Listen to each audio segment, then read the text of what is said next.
마가복음의 말씀을 읽어가면서 거기에 담긴 의미들을 차근차근 하나씩 살펴보는 중에 오늘이 네 번째 시간이 되네요. 지난주 내용 기억하시나요? 광야였습니다. 주님은 닥쳐온 고난을 맞닥뜨리게 되신 것이 아니라 광야를 향해서 기꺼이 나아가셨다는 것, 그리고 그 광야 안에는 들짐승과 사탄의 시험이 있었지만 그와 함께 또한 천사의 수종됨도 있었다는 것, 이런 것들을 말씀드렸습니다. 이제 마가복음의 기록의 방향은 이제 주님의 사역, 주님이 어떤 사역을 하셨는지에 집중해 나가기 시작합니다. 이 말씀을 통해 우리가 믿고 있는 바가 무엇인지를 오늘 이 시간을 들어서 다시 한번 새겨볼 수 있으면 참으로 좋겠습니다. 먼저 오늘 말씀에 주목할 것은 주님의 사역이 시작된 시점이 언제인지를 오늘 본문이 다시 적고 있다는 겁니다. 앞서 전개되었던 이야기의 흐름을 보면 주님이 중심에 있었습니다. 주님이 세례에 참여를 했는데 하늘이 열리고 하나님의 음성이 들리고 성령이 비둘과 같이 내려왔더라. 주님이 광야에 들어가셨는데 거기에는 들짐승도 있고 사탄의 시험이 있었고 천사의 수종됨이 있었더라 라고 하면서 주님이 무엇을 했는가 여기에 초점이 맞춰져 있었습니다. 그런데 이제 오늘 본문을 보면은 이 주님의 초점을 유지하고 있지만 그러나 그 앞부분에서는 요한이 잡힌 후라고 하면서 주님에 맞춰져 있던 초점을 잠시 넓게 가져가는 거예요. 확장하는 겁니다. 주님의 이와 같은 행적이 그것보다 큰 흐름 어디쯤에 있는지를 환기시켜주기 위하여서 이와 같이 쓴 것입니다. 이것이 왜 시야를 확장하는 것이냐 하면 요한이라고 하는 캐릭터 자체가 장차 올 메시아의 길을 닦는 사람이지 않습니까? 요한이 메시아께서 올 길을 닦았고 예수님이 그 길을 이제 걸어가신다라고 하는 의미가 이 안에 있는 겁니다. 이것은 다시 예언의 말씀과 연결되고 주님의 사역이 하나님의 뜻과 섭리 안에서 일어나고 있다는 것을 오늘 본문의 첫 번째 대목이 우리에게 말해주고 있는 겁니다. 주님의 사역은 물론이고 우리가 선한 일에 종사하려고 하는 것, 이거 생각해보면 당연히 하나님의 섭리 안에서 일어나는 일이라고 우리 생각해 하지 않습니까? 그런데 우리가 의외로 이것을 애써 인식하지 않는다면 우리는 하나님의 섭리보다는 자격이나 능력에 더 초점을 맞추게 됩니다. 자, 세례를 통해서 하나님의 아들이라고 하는 자격을 만천하에 보이신 주님, 광야에서의 시험을 통하여서 그 능력의 충분함을 입증한 주님, 이런 주님의 자격과 능력에 초점을 맞추다 보면 주님이 어떠한 인물인가에 우리의 생각이 가게 되지, 이것이 하나님의 섭리 안에서 여전히 일어나고 있다는 사실은 어느샌가 잊혀지게 된다는 겁니다. 자격이 있어야죠. 능력도 필요합니다. 그러나 하나님이 이것을 이끌고 계시다라고 하는 인식, 이것에 동의하는 마음, 그리고 그로 인하여서 우리 안에서 생겨나는 감탄과 경외가 있어야 한다는 겁니다. 그렇지 않으면 우리는 자격과 조건을 갖추는데 그것을 행할 수 있는 능력을 구비하는데 우리의 모든 관심과 노력을 쏟느라 이 일을 하나님의 일과는 무관하게 만들어 버릴 수 있다는 겁니다. 그러니까 우리는 이렇게 했으면 좋겠습니다. 하나님의 뜻과 섭리를 애써 인식하려고 노력했으면 좋겠습니다. 내 능력으로 될 수 있는 일 갖고 나 정도 되면 할만하여서 그냥 해버리는 일이 아니라 하나님의 뜻 안에서 이것이 선한 목적에 이르는 그 큰 흐름 속의 한 과정이라고 하는 것을 매번 애써 인식함으로 이 일을 하나님의 뜻 가운데서 일어나는 일로 여기는 우리가 됐으면 좋겠습니다.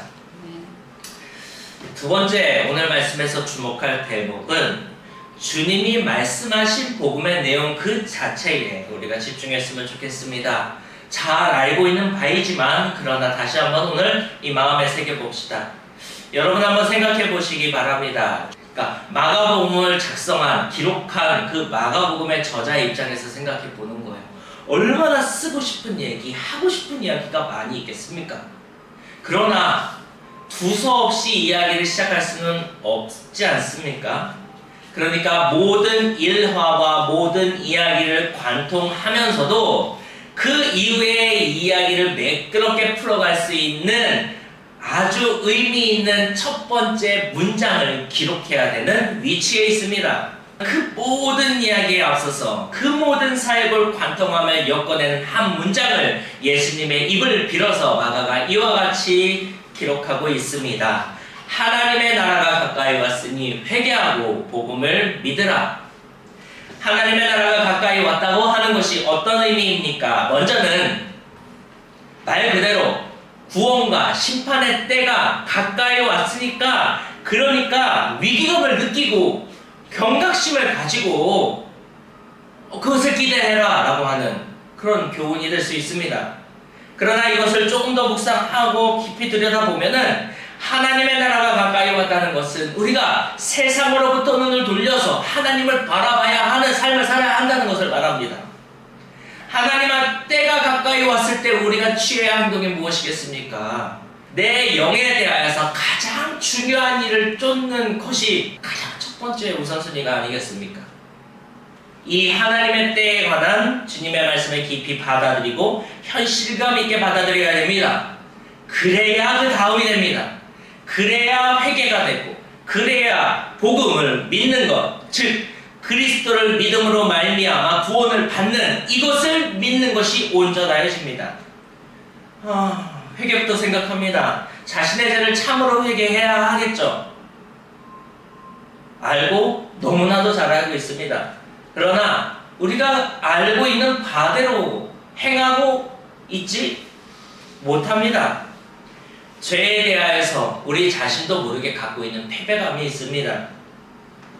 예를 들어 반복하여 짓는 죄에 대하여서는 의도적으로 무뎌지려고 합니다. 알면서도 죄라고 생각하지 않으려고 합니다. 죄라고 이름 붙이기를 꺼려하고 그냥 그렇게 된 것이라고 정리하고 싶어 합니다. 또 높은 확률로 그 죄를 나중에 내가 다시 짓게 될 것이기에 오늘의 회개가 회의감이 듭니다. 그래서 회개해야 한다는 것을 알지만 참으로 회개하지는 못합니다. 또 그리스도를 믿음으로 구원을 받는다고 하는 것 또한 그렇습니다. 너무나도 또한 당연하지요. 이러한 고백 없이 우리가 어떻게 신앙인이라고 할 수 있겠습니까? 그런데 문제는 이것이 내 삶에 과연 영향력을 미치고 있는가? 오늘 우리 자신을 한번 점검해 보시기 바랍니다. 구원에 대한 확신이 있는지의 여부가 오늘 내가 해야 되는 일에 영향을 미칩니까? 대답이 어렵죠. 아마 솔직하게 말한다면 구원의 확신이 있는지의 여부가 오늘 내 하루의 삶 가운데 해야 되는 일에 그리 영향을 주지 않는다고 여기실 겁니다. 그러니 내 관심과 초점이 세상 속에 맞춰져 있을 때에 우리가 과연 구원이라고 하는 것을 진정으로 온전하게 마음에 확신하고 유용한 가치로서 받아들이고 살아가고 있는 중이겠습니까? 그러니 오늘 말씀을 다시 순서대로 짚어 나가시기 바랍니다. 참으로 회개하려면, 참으로 복음을 믿고자 한다면 하나님의 때가 가까이 왔다라고 하는 이 말씀을 먼저 받아들일 수 있어야 합니다. 그래야 회개도, 그래야 구원에 대한 감사도 온전하여집니다. 하나님의 때가 가까이 왔음을 믿는 믿음이 먼저 우리에게 있기를 축원합니다.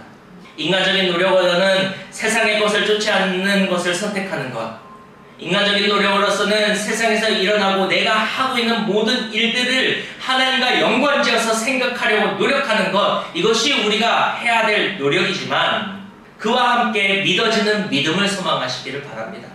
오늘의 나는 애써 마음을 옮기려고 하고 있지만 그러나 거기에 소망을 더해 갑시다. 그래서 우리가 이렇게 기도하였으면 좋겠습니다. 주님, 하나님의 나라를 소망하는 이 마음을 온전하게 하여 주셔서 애씀이 아닌 기쁨으로 하나님의 나라를 먼저 살아가는 제가 될 수 있게 하여 주옵소서. 이와 같은 기도가 우리의 소망이 되어서 우리의 삶 곳곳에서 하나님께 올려드려지기를 원합니다.